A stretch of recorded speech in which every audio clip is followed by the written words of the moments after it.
The History of Agile with Jeff Sutherland.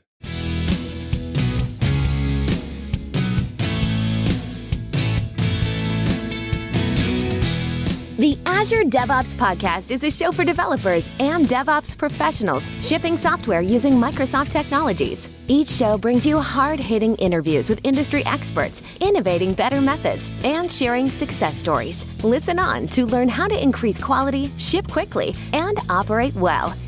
And now your host, Jeffrey Palermo. Welcome to the show. I'm Jeffrey Palermo, your host for helping you and your teams move fast and deliver quality and to run your software with confidence in Azure, all while using everything that the .NET ecosystem has to offer. The podcast is sponsored by ClearMeasure, a full-service software architecture and engineering firm that serves companies building mission-critical software systems.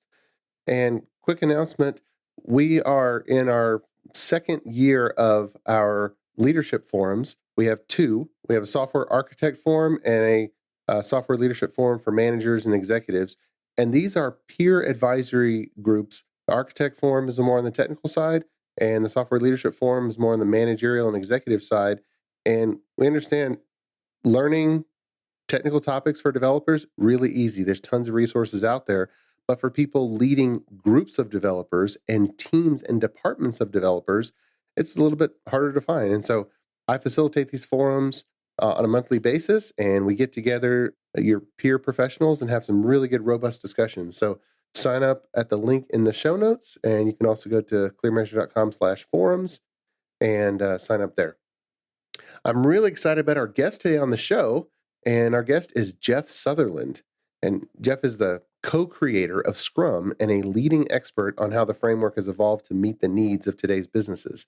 The framework he developed in 1993 and formalized in 1995 with Ken Schwaber, and it's since been adopted by the vast majority of software development companies around the world. But Jeff realized that the benefits of Scrum are not limited to software and product development, and he's adapted this successful strategy for several other industries, including finance and healthcare, higher education, and telecom. As the CEO of Scrum Inc., he sets the vision for success with Scrum, and he continues to share best practices with organizations around the globe and has written extensively on Scrum rules and methods. With a deep understanding of business process, gleaned from years as CTO and CEO of over 11 and counting different software companies, Jeff is able to describe the high-level organizational benefits of Scrum and what it takes to create hyper-productive teams. So, Jeff, welcome to the show. How are you, sir? I'm doing great. I'm glad to be here. Great to talk about Agile always. My pleasure. My pleasure. So many of the listeners use various parts of things under the overall Agile umbrella. But with our growth and so many young developers and professionals who've not only just gotten in the industry this decade, but maybe even the last 7 years, some of the history isn't taught with great fidelity. And so I wanted someone with your experience to be able to kind of draw that back into the present conversation. But before I kind of get into that and ask you about the history of Agile, I always like to ask the guest, what were the turning points or the big points in your life and career that kind of got you into this whole sector, into this whole part of the industry to begin with? Well, Agile started for me back as a West Point cadet. I spent years training with the U.S. gymnastics Olympic team. I was a gymnast. And in the last year, I was training officer at West Point, training a company to march on the parade field. And what I learned was that making work visible, which is the basis of the Toyota way and now the Agile way, created extreme performance. It took a company that was the worst company at West Point. In less than 3 months, they became the best marching company on the parade field. Wow. And that was kind of the beginning of realizing the visibility of work and having people self-organize around that visible portrayal of what needs to be done and the impediments to the blocking. That is like the key to high-level performance. From West Point, I went into the U.S. Air Force, and for over 10 years, I was a fighter pilot, mainly flying F-4 Phantom aircraft, including 100 missions over North Vietnam. So wow. I was battle tested in Agile, dodging bullets over North Vietnam. Over half the people I flew with got shot down. Mm.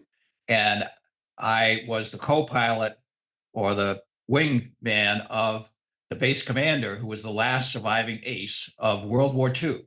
Mm. Okay, so I've been trained by the best in agility over the skies of North Vietnam, and everything in Scrum is actually the operational piece is all based on that fighter pilot way of working. 1975, or actually my last tour in the Air Force was at the U.S. Air Force Academy as a professor of mathematics. And they sent me back to school at Stanford. And I spent a third of my time working in the Stanford AI lab that was run by McCarthy, the inventor of Lisp, one of the two godfathers of AI. And there's a strong AI thread that started way back in 1970, and then today has become extremely important to Scrum and Agile. Okay. Mm-hmm. But coming out of the Air Force, I went into the medical school and spent another decade doing supercomputer models of the human cell to figure out why does a cell become a cancer cell. There's several steps. Working with the leading researchers in the world, my thesis advisor was the editor of the Journal of the National Cancer Institute, Mm-hmm. and one of the key players worldwide in cancer research. So I was, again, fortunate to work with the best. And we figured out that modeling a human cell, it's a complex adaptive system. And so not only is a cell, but every organ in your body, and you are a complex adaptive system. And then when you go to the team level, a team is a complex adaptive system. Mm-hmm. So the theory behind Scrum is complex adaptive systems theory. And the most important mathematical proof in complex adaptive systems theory was done in Los Alamos labs.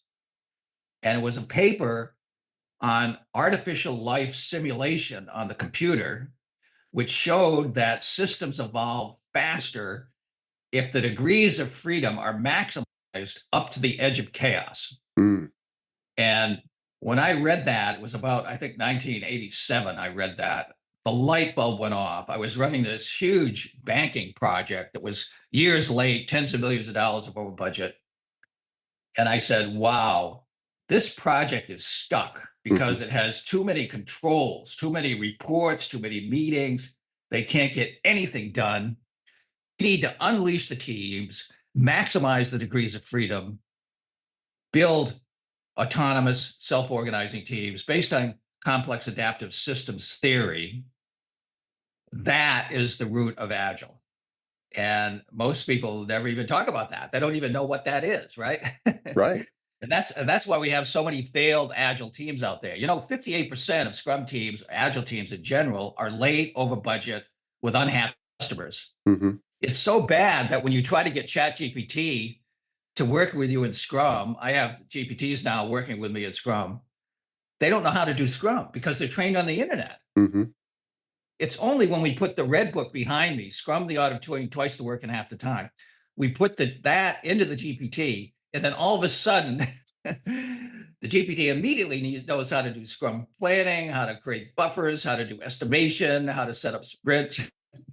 Our goal right now is to relegate 90% of the overhead in Scrum to a GPT. That's what I'm doing with my Scrum teams. Okay. And I have one of my teams right now is 6 AIs. There's only one human on it. I'm the product owner. And we just created a new product in record time using AI. So fighter pilot, operation of Scrum, medical research, complex adaptive systems. A lot of people don't understand. I had $30 million from the National Cancer Institute to do this research. That is what Scrum is based on. Mm. Nice. And it all occurred by 1993 when I was hired out of the medical school into a large banking company where all their projects were late. Mm-hmm. And I went in one day to the CEO and I said, Ron, have you noticed all projects are late? He said, yes. He said, we run 150 banks, and every morning, at least 5 of the CEOs or the CIOs of the banks, they call me up and they scream at me. And I said, Ron, it's getting worse. It's going to get a lot worse. You need to do something. And he said, what should I do?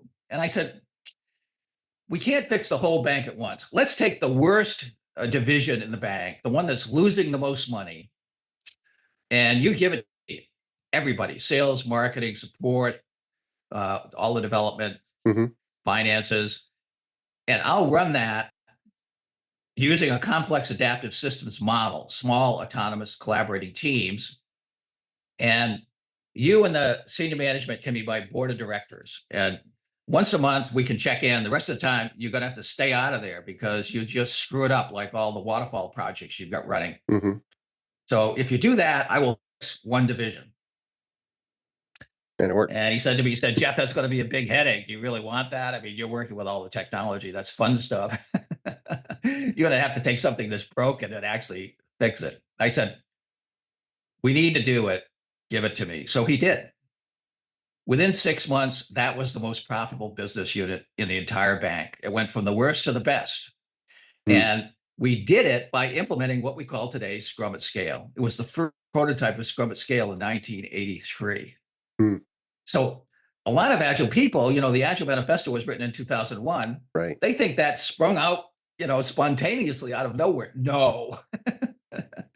There's a huge history, particularly in Scrum, that goes all the way back to the Artificial Intelligence Lab in Stanford in 1970.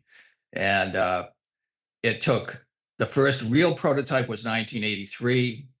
It took years of prototyping multiple companies before we formalized Scrum in 1993. So Scrum was a long time in making. And then it was not until 2001 when the leadership of Scrum and the leadership of extreme programming, along with a group of consultants who had written books and so forth, were pulled together. Scrum and XP were the only widely deployed practices. Yeah. There were no other team processes, but both Scrum and XP had hundreds, maybe thousands of teams out there. And so in 2001, when we met with the 17 people that wrote the manifesto, everybody shared what they were doing, the books they were writing.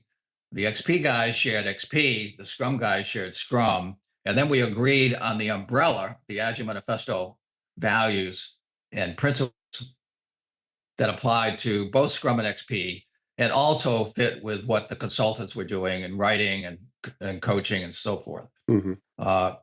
So Agile has, for me, a long history that goes way back, even before Stanford, back to 1963 at West Point, making work visible so that people could self-organize to achieve great things, just like they did at Toyota, right? So that's kind of a long snapshot of history. Well, that's Maybe we could zero in on something more specific that might be of interest to your listeners. absolutely. Well, it's fascinating history.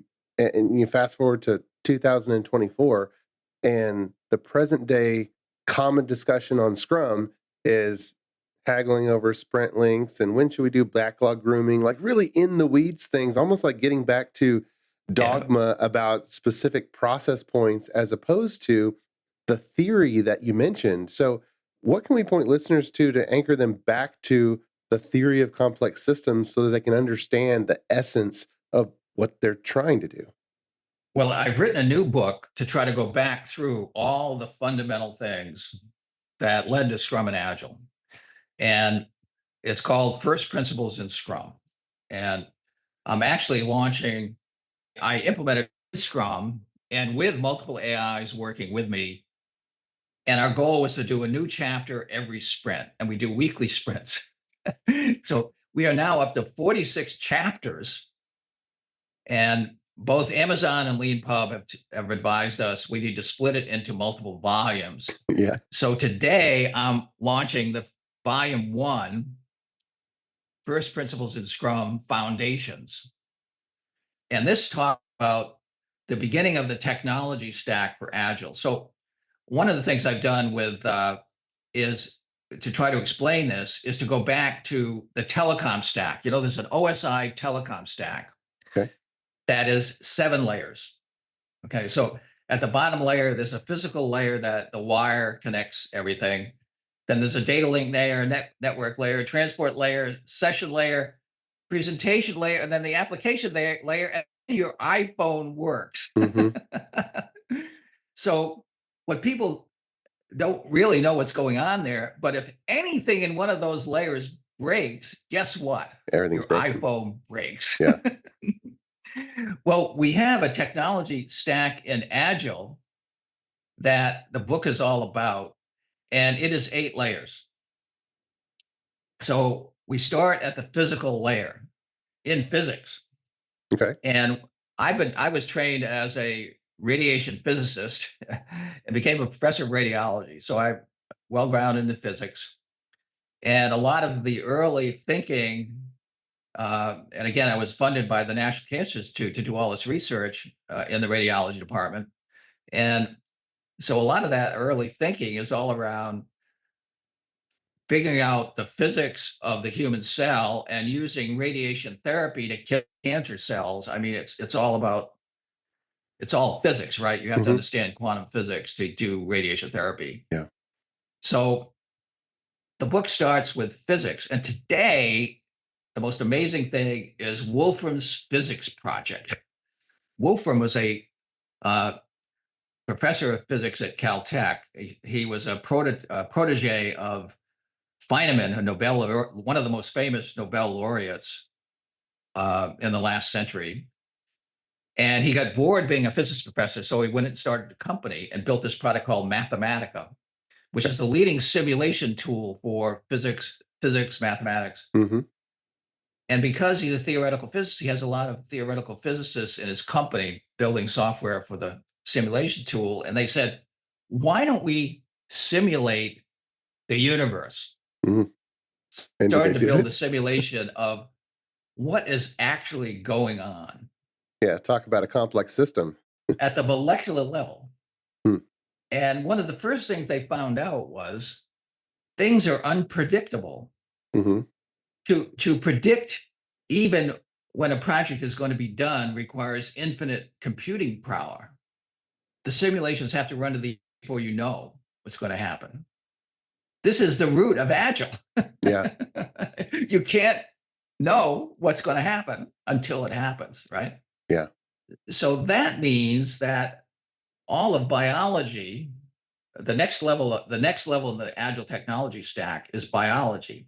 All of biology has had to grow up in an environment where you never know what's going to happen next. So inspect, adapt is fundamental to evolution. Mm-hmm. And those who inspected and adapt best survived. And that's true of companies today. Those who inspect and adapt best live and the rest die. Now, that led to the evolution of the human brain, which is the third level of the Agile technology stack. Okay. And the latest and greatest model of the human brain is called Friston's free energy model of the brain. And it's a mathematical model that's used to build autonomous robots. Now, in one sense, Scrum came out of autonomous robots because back just a couple of years before we formalized Scrum, I was president of an AI company building database technology. Is in the 80s? And in the late 80s mm-hmm.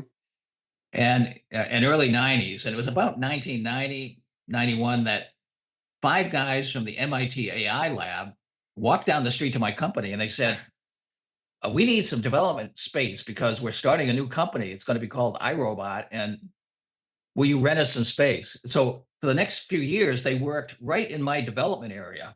Oh, wow. And the robot would be running around and run into my office sometimes, trying to hunt me down with infrared heat-seeking sensors.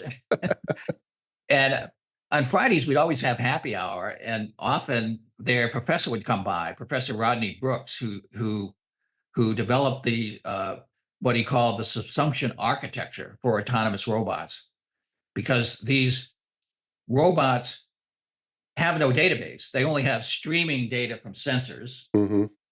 They have no central processor. Each leg had a chip that moved the leg.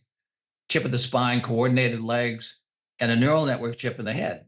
And when you turned it on, there was no data in the system, only the neural network.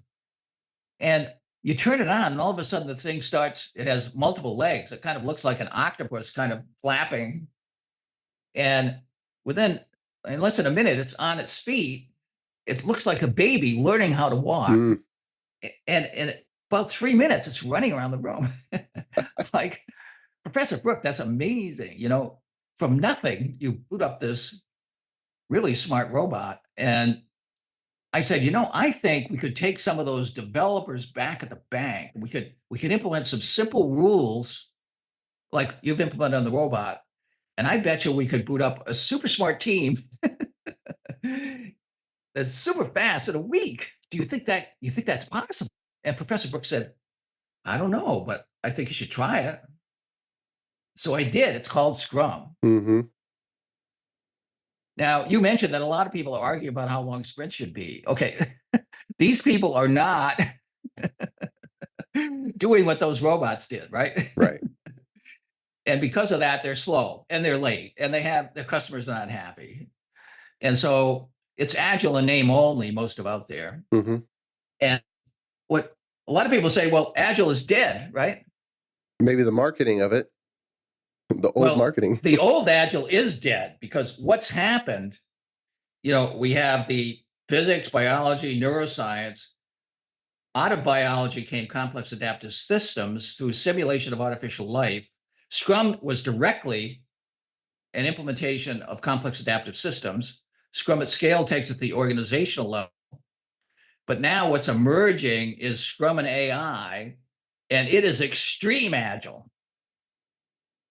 And analysts are projecting by 2030, teams will be 30 to 100 times faster. And I'm telling every Scrum Master out there and every executive, if your team is not at least 30 times faster than it is today, by 2030, you're going to be on the street. Your job is gone. So what does that look like? I think Agile is dead. Get ready to get unemployed because we are moving to extreme Agile. Many thanks to our podcast sponsor, ClearMeasure. ClearMeasure is a software architecture company that empowers clients' development teams to be self-sufficient, moving fast, delivering quality, and running their systems with confidence. Whether starting a new project or developing new technologies or techniques, ClearMeasure sets up your team to deliver world-class results. Learn more at www.clearmeasure.com. ClearMeasure, empowering software delivery. ClearMeasure is also happy to be a sponsor of the video podcast, Programming with Palermo. Watch, learn, and program alongside Chief Architect Jeffrey Palermo.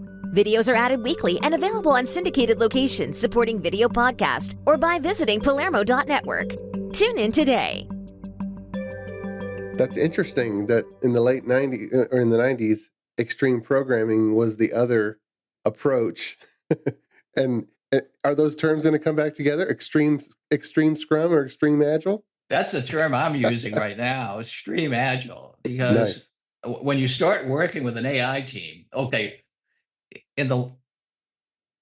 just to give you an example, I run 4 companies. Every one of those companies needs expense reports multiple times a month. And I use Expensify. Okay. Yep. Receipts. It takes me so many hours to create expense reports. I am more than a year behind in expenses.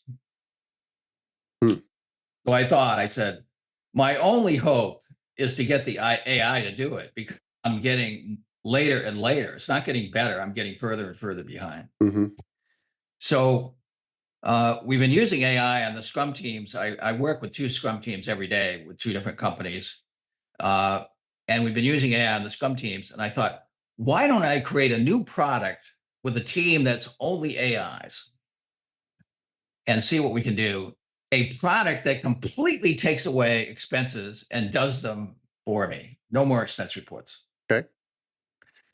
So I got all my bank statements, put them in Dropbox.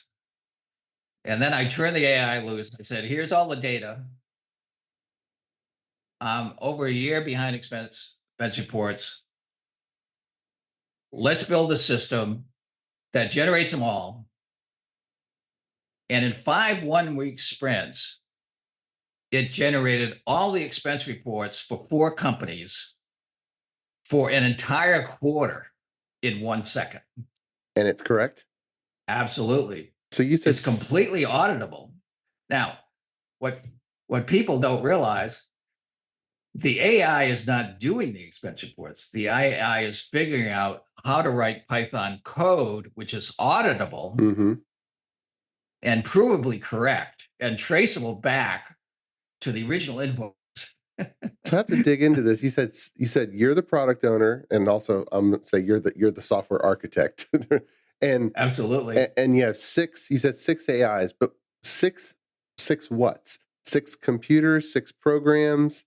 Like what? 6 what? Okay, so I have a GPT called Scrum Sage Zen Edition. And in that GPT, it's available to everybody. You can log on and I have a persona called Ono, who's the Scrum Master. Okay. He's a great Scrum Master. And then I started working with, I created another GPT that was a Python programmer. Also, there's a Python GPT, the leading Python GPT in OpenAI's stack. He's a member of the team. I have JetBrains AI, which is, I use the JetBrains IDE. So it has its own AI that's really good at knowing your environment.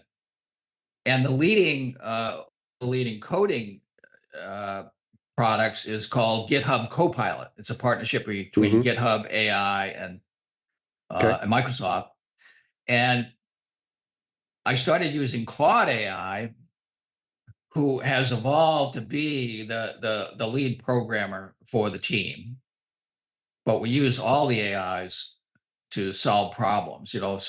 Both GitHub Copilot and JetBrains AI are really good toolsmiths. They are, fix the low-level stuff.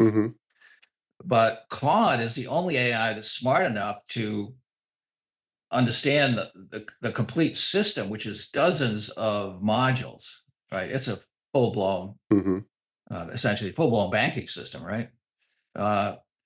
And what I found is that, GitHub or even chat, they get confused by the complexity and then they create a bug and they try to fix it. They generate more bugs, and they're like these projects where every time you fix a bug, you generate 4 more bugs, and then you're you're at the bottom of the barrel. So you're storing the code on GitHub. It sounds like you're using PyCharm from JetBrains. Yeah. And so these 6 different AI personas, are they all essentially chatbots, or what's the manifestation of them? Is it a chatbot that you're operating, or they're essentially chatbot? Although ChatGPT based chatbots now can create Python and run it in their own environment, which is extremely helpful. So I've had chat say, I need this, and chat would say, write me some code for this. Chat say, okay, here's the code, I'm going to run it. Oop, I ran into a bug. Let's try something else. It'll try 10 different things, and then this library doesn't work. We'd have to try that library. And, 30 to 60 seconds later, it's tried 10 different libraries. It's fixed 20 bugs. And it says, okay, now this works. It's more than a chat bot, right? Sure. Yeah, absolutely. Now, are any of these AI team members interacting with each other, or are you the interactor with each of them? What we found is, first of all, the AIs do not do software any better than they know Scrum. They're trained on the internet, right? Right. And so you just turn them loose and they produce bloated, crappy code that's full of bugs. It was extremely painful booting these up. So you have to train them in software architecture, in object-oriented design, in acceptance test-driven development, in automating tests. And right now they can't easily talk to one another, which is extremely painful. So what I had to do is every AI if they make a run of the system, they produce a complete report as part of that 1 second run that has all the code, all the acceptance tests, and a summary of the state of the project. So I can take that and give that to another AI, and they can boot up immediately right from that state. Gotcha. And then help out. Okay. They're also really important for code reviews because these AIs, you say, okay, we need to fix this bug, and then they'll give you back a new piece of code, and they've left out stuff. Mm-hmm. And they generate another bug. So every time an AI creates a piece of code, we have to do a code review. Right. I often do it myself, but actually another AI does a better job because they will give a comprehensive code review, which I then feed back to the AI that's coding and make sure like the prime directive of the whole project is every script is complete. Mm-hmm. It's executable. It loses no functionality. It's been code reviewed by more than one AI. And only then is it worth any AI or human trying to run it. And we constantly have to be, right now I'm working on a new project and the AI doesn't understand object-oriented design very well. So we have this design of this, this is kind of a sets of data, and the data is structured. It has a header, it has subcomponents and subcomponents, and you've got to get that object design right to have the code be working right. Mm-hmm. And I've been thrashing with days with all the AIs. I'm at the point now where I'm actually having them write a specification document on the object structure that every AI has to read and study before they can even touch the code. Because right now, every time they touch it, they create a bug, right? Mm-hmm. It's not easy. Yeah. Where I'm hoping, in a couple of weeks, I'm hearing today that Strawberry out of OpenAI is going to be released, and we're going to get some huge upgrade. And I hope, I'll immediately upgrade the AIs, and I'm hoping they will stop generating so many bugs. Yeah. I hope they will start to understand software architecture, Sure. system development, object-oriented technology. I hope. But the problem is they're all trained on the internet, and the internet is full of crap. Full of conflicting information. So as we get to the end of our time here, teams that are attempting to be hyper productive right now, and you have all of the haggling over things that are in the weeds that are totally off base, and what guidance would you give for the listeners that are just trying to do a good job now, looking to the future and what we can use AI for, but what are the big takeaway lessons that you would leave them with? Here's the takeaway. I have Apple developers in my training. Mm-hmm. And one day one of them said, "Do you know why Apple is always on time?" I said, "No, why?" They said, "Because they do Scrum by the book. They're not arguing about all this nonsense." Mm. I said, "What book?" He said, "The red book, the book that's right behind me. It's the second edition. It's been completely updated. It's almost twice as many chapters." And it specifically shows you how to do hyperproductive Scrum. And as soon as you put it into ChatGPT, Chat knows how to do Scrum for the first time. Mm. So I would recommend to all your listeners that you do what Apple does. You take that book and you follow it explicitly. And then you go to my ChatGPT Scrum Sage Zen edition that has Ono, the Scrum Master, in it, who understands that book and every book that Ken and I have ever written. And you ask him questions about that book and questions about your Scrum team. And then you will be off and running. But if you're sitting around staring at each other's navel, debating on how long the sprint should be, you're going to be unemployed very soon. There's companies are laying off developers 10,000 at a time. Yeah. Yeah. So you're talking about the book, just the art of doing twice the work in half the time. Yeah. Is the book And you're that's talking only about. the beginning, because by 2030, you have to be 30 times faster to survive. My first principles of Scrum book is going to train you how to do that. Mm-hmm. So twice the work and half the time is like putting your toe in the water. Yeah. Yeah. Just getting started. You're just getting started. Yep. Awesome. And if you can't do that, I mean, there's no hope for you, right? Yeah. And people, I can't tell you how many Scrum trainers and coaches say, "Oh, Jeff, you shouldn't talk about twice the work and half the time. It's going to put pressure on the team." Hey, if you can't do better than that, you're going to be out of a job really, really soon. But if you move up the technology stack that we've talked about in principles of Scrum, Mm-hmm. and you move to extreme Agile, you are going to be busting the balls of your competition.